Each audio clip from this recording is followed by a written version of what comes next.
Malam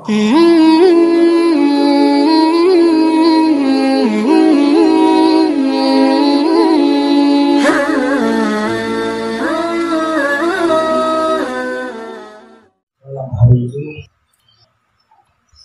pembahasan kita yang berjudul ridhonya Allah, itulah ridho Rasulullah.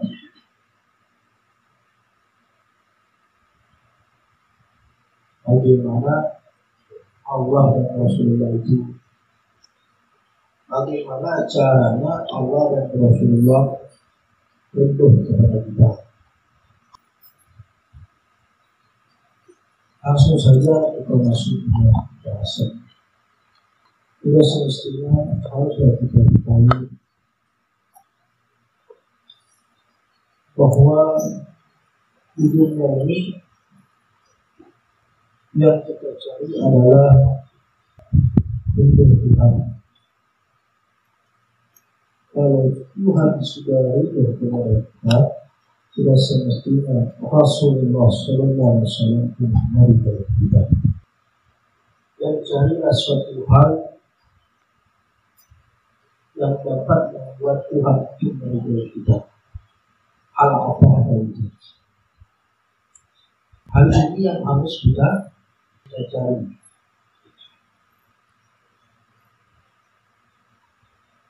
Kita mengklaim diri kita sebagai orang-orang yang mengenal Allah, akan tetapi tidak menjalankan atau tidak menunaikan hak Allah. Apakah bisa kita katakan kita mengenal Allah sebenarnya? Mesti tidak bisa. Dan bagaimana Allah menuntut kepada kita? Kita selaku hambanya, Dia hanya mengaku dan mengklaim diri kita bahwa kita ini orang yang sebenar-benarnya mengenal Allah, akan tetapi tidak melaksanakan dan tidak menunaikan hak-haknya Allah. Hak-haknya Allah ini Allah ciptakan untuk manusia, dan kita selaku manusia atau insan yang menjadikan haruslah mengerti, tidaklah mungkin Allah ciptakan hak-haknya atau bisa kita katakan itu hukum bagi manusia. Tidaklah Allah, sesungguhnya Allah menciptakan hukum-hukumnya kepada kita. Sudah semesti di dalam hukum yang Allah ciptakan itu terletak kenikmatan.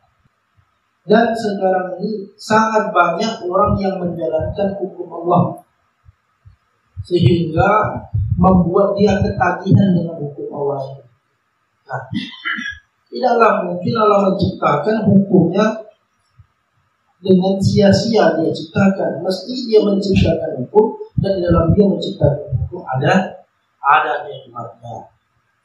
Nah, sudah kita rasakan belum nikmat ini yang ada di dalam hukum yang sudah ditetapkannya kepada kita? Hukum apa saja yang ditetapkan kepada kita, terutama hukumnya Al-Quran itu apa? Hukumnya Al-Quran itu hendaknya kita selaku hambanya memperdulikan kitab Allah ini yang sudah Allah turunkan melalui Rasulullah. Bagaimana hendaknya kita memperdulikan kitab Allah ini?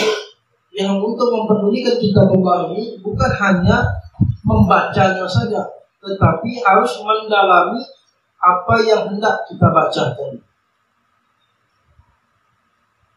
Harus mendalami apa yang kita baca. Maksudnya atau maknanya di sini, Al-Quran yang diturunkan oleh Allah sebagai hukum yang wajib bagi manusia memperdulikannya dengan cara membacanya. Dan membaca itu bukan hanya sekedar baca seperti dongeng-dongeng orang dahulu. Haruslah membacanya sesuai dengan petunjuk Allah. Petunjuk apa yang Allah berikan kepada kita?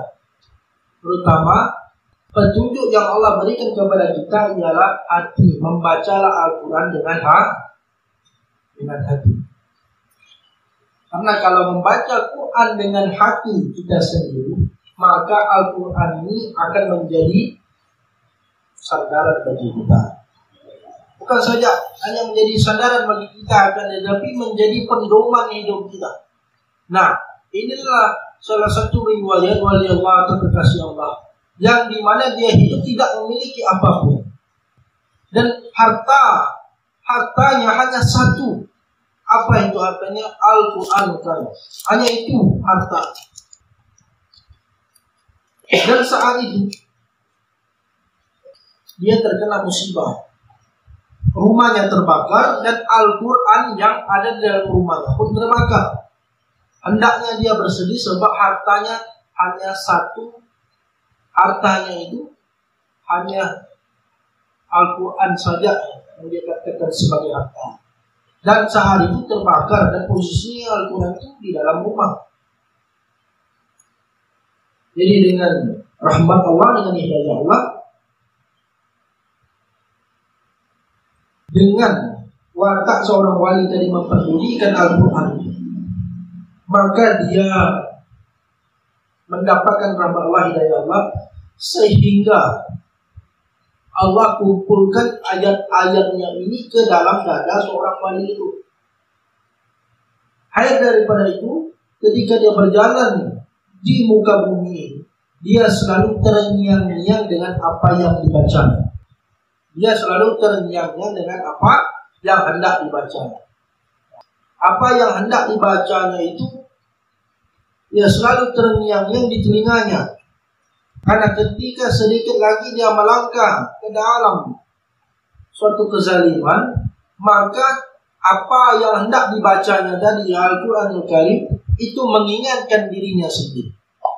Nah, kalau kita ingin mencari keridhaan Allah, kita mencari keridhaan Allah supaya Allah ridha kepada kita. Pertama di dunia ini, kalau kita ada orang tua dan orang tua kita masih lengkap di dunia ini, maka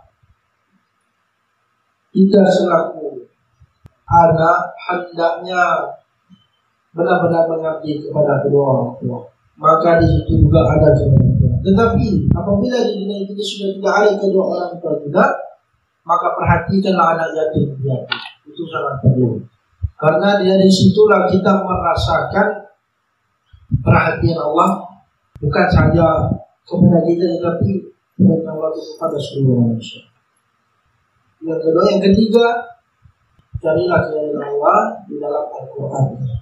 Maka Al-Quran ini satu hikmah yang sangat besar apabila bisa menjalani. Tak inginkan kita terngiang-ngiang ayat-ayat Allah ini dalam telinga kita, masalah tidak inginkan. Kalau sudah terngiang-ngiang ayat-ayat Allah ini dalam telinga kita, maka kemanapun kita pergi, jangan khawatir sebab selalu ada yang mengerti kita. Apa yang mengerti kita itu ayat-ayat Allah tadi. Jadi gunakan selagi kita masih diberi nafas atau kehidupan dan masih diberi mata yang sempurna sehingga bisa memberikan Al-Quran ini. Karena satu hari nanti apabila huruf-huruf yang ada di Al-Quran telah berkembang dan kembali di sisi Allah, maka di saat itu manusia satu persatu itu sudah tidak lagi mengkhawatirkan, sudah tidak lagi mempedulikan harta bendanya, baik istri dan anaknya, tapi semuanya satu persatu lari.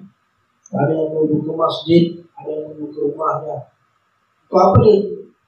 Duduk di situ semua itu mencari Al-Quran dan ingin buka Al-Quran, rupanya yang dia buka tadi sudah tidak ada huruf Al-Quran, atau dikatakan yang dia buka tadi itu hanya sebuah lembaran yang kosong.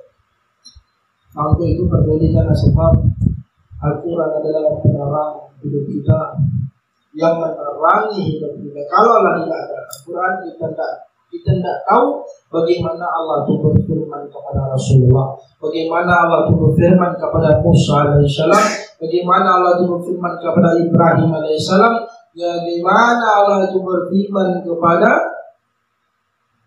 Daud alaihissalam. Nah, untuk itu yang saya tekankan di sini, selagi kita diberikan nafas, hendaknya walaupun itu satu lembar di dalam sehari, yang penting kita masih mempedulikan Al-Quran.